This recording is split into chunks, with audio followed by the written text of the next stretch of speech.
The young and the restless spoilers in the chilling aftermath of Damian's death, it became increasingly clear to those still breathing in Genoa City that the horror had only just begun. The stabbing of Damian had been but the first act in a darker, more orchestrated campaign of terror, a calculated game in which power, revenge, and madness twisted into one. The killer, still shrouded in anonymity, had not merely taken a life. They had ignited a fire that now threatened to consume everyone in its path. At the center of this chaos was Nick, once a pillar of strength and family honor, now reduced to a shadow of himself, locked in a cell, accused of a crime he insisted he did not commit. The weight of false guilt hung on his shoulders like shackles, and each hour that passed in that cold, suffocating prison chipped away at what was left of his resolve. He had pleaded, argued, remained silent, screamed. None of it changed the outcome. The world outside was beginning to believe he was the killer, and inside, he was beginning to believe that he might never find justice. But Nick's anger was no longer silent. When Lily came to visit him, the pain in his eyes had sharpened into fury. He leaned forward, his voice low but lethal. "I swear," he told her, trembling from a blend of rage and exhaustion, "I will kill whoever did this to me. Whoever framed me. Whoever took Damian's life and is now trying to destroy mine, they won't live to regret it." Lily was stunned, not just by the words, but by the intensity behind them. This wasn't just a man fighting for his freedom anymore, this was a man preparing for war. And yet, even as he declared vengeance, neither of them could foresee the next horrific twist. Lily herself was being watched. Tracked. Chosen. The hunter had picked his next prey. It began subtly. A car she didn't recognize parked outside her building, a string of hang-up calls in the middle of the night, a cold sensation that followed her even in broad daylight. She tried to dismiss the paranoia, but the signs were there. And then came the call. The voice was garbled, disguised, but the message was unmistakable: "You're next." At the same time, Nikki, haunted by her own traumas, started to notice strange details around her as well. A shattered wine glass in her locked suite. A shadow moving across the corridor mirror. At first, she suspected her mind was playing tricks, old habits and guilt surfacing again. But then she saw it, a masked figure standing outside her window. Watching. They didn't have time to prepare. Nikki had gone to Lily's house to discuss their suspicions, but neither of them made it out. In a terrifying flash, their world was upended. Someone was waiting for them. The sedatives took hold within minutes of sipping their tea, and by the time they understood what was happening, the darkness had already swallowed them whole. When Nikki awoke, the air was dry and freezing. The silence was thick. She could barely see more than a few feet ahead. She tried to scream, but her throat was raw. Chains rattled somewhere in the room. A second voice stirred nearby, Lily, groggy, terrified, her whispers cutting through the stillness. They were trapped together, somewhere underground, with no concept of time, no idea who had taken them. Then, the light flickered. The door creaked open. A figure stepped inside, tall, cloaked in black, a gleaming silver mask covering their face. In one hand, a Zippo lighter, in the other, nothing but cruel intent. He struck the lighter, letting the flame dance just enough to illuminate their horrified expressions. "Today," he said, his voice distorted, echoing through the hollow chamber, "is the day you both die." He laughed, manic and triumphant, as if he had waited his whole life for this moment.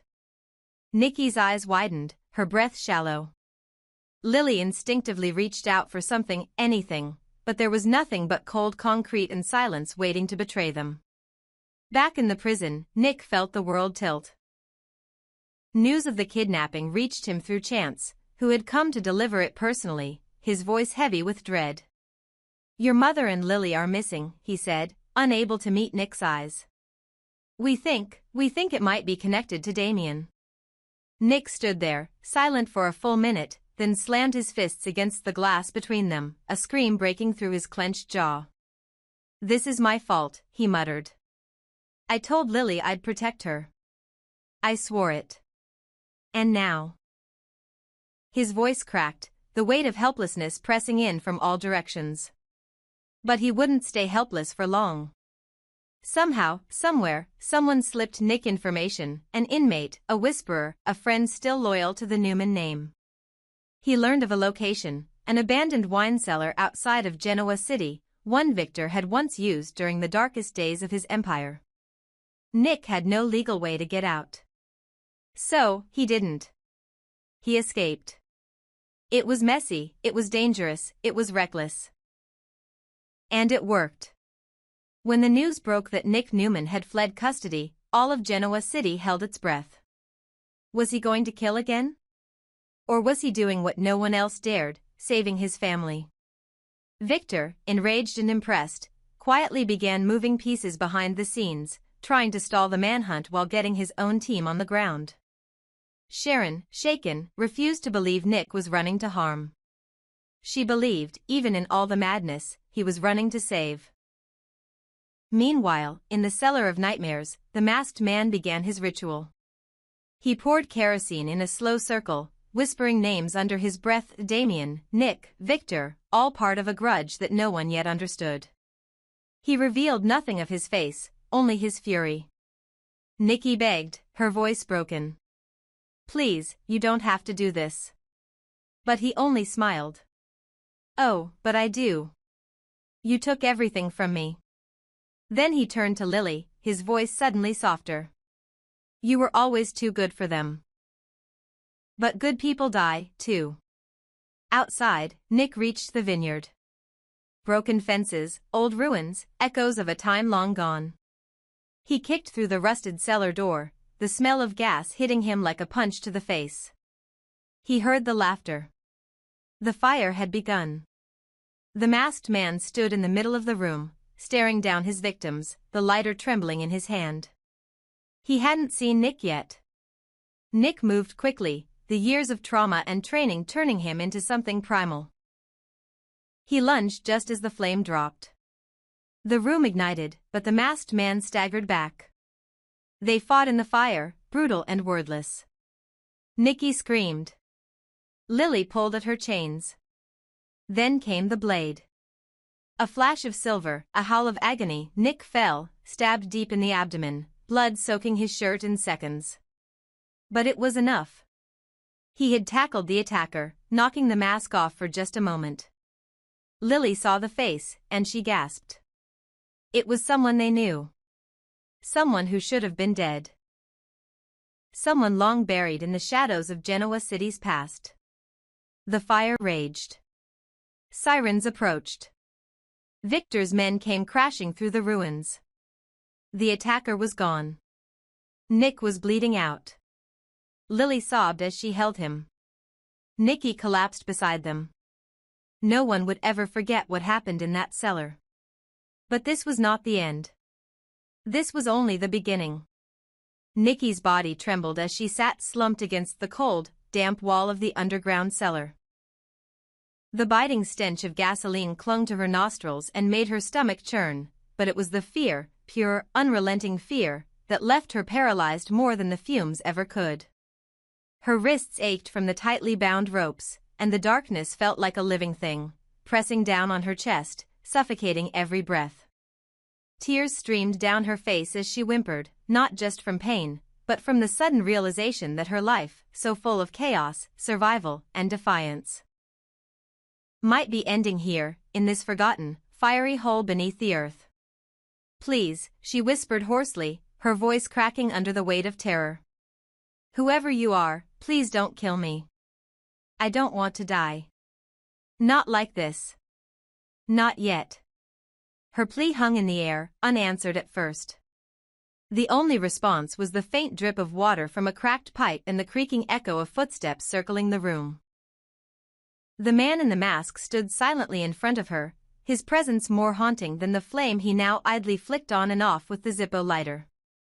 The flickering light danced across the silver metal of his mask, obscuring his identity even as it teased Nikki with maddening glimpses. His silence felt like mockery, and Nikki sobbed harder, her body shaking uncontrollably. There was nothing theatrical about her fear. This wasn't the poised, composed woman the world knew. This was a mother, a wife, a survivor who had been pushed too far. Lily sat beside her, back pressed to the wall, struggling against her restraints. Sweat matted her hair to her forehead, and her heart thundered as she watched the figure in black. But unlike Nikki, she didn't cry. Not yet. She studied him. The way he moved. The slight limp in his right leg. The cadence in his breath. And most of all, the voice. He hadn't said much. Just threats. But there was something in his tone, something in the way he dropped certain syllables. Familiarity cloaked in distortion. And so Lily leaned forward, tilting her head ever so slightly. She knew how to probe. How to manipulate without being obvious. "Why us?" she asked gently, like bait cast into a storm. "What did we ever do to deserve this?" The masked man chuckled, but it wasn't the gleeful laughter from earlier. It was bitter. Broken. "What didn't you do?" he replied, voice still altered but betraying a sharp edge of emotion beneath the synthetic distortion. "You walk around like the world owes you something. All of you. So perfect. So untouchable." He took a step closer, holding the lighter up near his mask. "You didn't see me, did you? Never saw any of us. You left us to rot." Lily latched onto the opening, narrowing her eyes. "So this is personal," she said softly, voice trembling just enough to sound vulnerable. "You knew us." "Know you," he snapped. Present tense. Behind the mask, his breathing grew heavier. Angrier. Lily felt it, his control slipping. That was her window. "Why don't you take that mask off and say all this to my face? Or are you afraid we'll know who you are?" He stepped back, shaking his head. "It doesn't matter who I am. You're going to die. You don't need to know the name of the hand that ends you." But Lily wasn't done. Her mind worked fast, sharper now despite the fear. There was something about his rhythm, the way he hovered when Nikki cried, the brief moment he paused when she sobbed his plea. This wasn't just about revenge, it was personal. Intimately so. And that was the most dangerous kind of grudge. Still, Nikki couldn't take it anymore. "Please," she whispered again, more desperate this time. "Please, if I did something to hurt you. I didn't mean to. I swear to you, I didn't mean to." She looked up at him with swollen eyes, a woman begging not for forgiveness, but for time. "I've lived through hell already. Alcoholism. Cancer. Loss. I fought my way back. I tried to be better. I just want to go home to my family. I don't want this to be the end." The man in the mask tilted his head. For a moment, the lighter stilled in his hand. But the silence didn't last long. He clicked it again, the flame igniting with a menacing hiss. "You should have thought about that before you turned your back on those who begged for your help," he said, stepping back into the shadows. "You and your family built walls so high, you couldn't hear us screaming at the bottom. You think your pain gives you immunity? It makes you blind." The room began to warm. The gasoline trails lit slowly, methodically, like veins across the floor. Panic surged through both women. Lily kicked hard against the metal loop bolted to the floor that held her ankle. Nikki screamed for help, raw and feral. But there was no one to hear, only flames, only smoke. Only that masked figure, now a silhouette against the backdrop of fire, watching them with eerie calm. And yet, even then, Lily refused to stop fighting. "Who are you?" she shouted through the flames.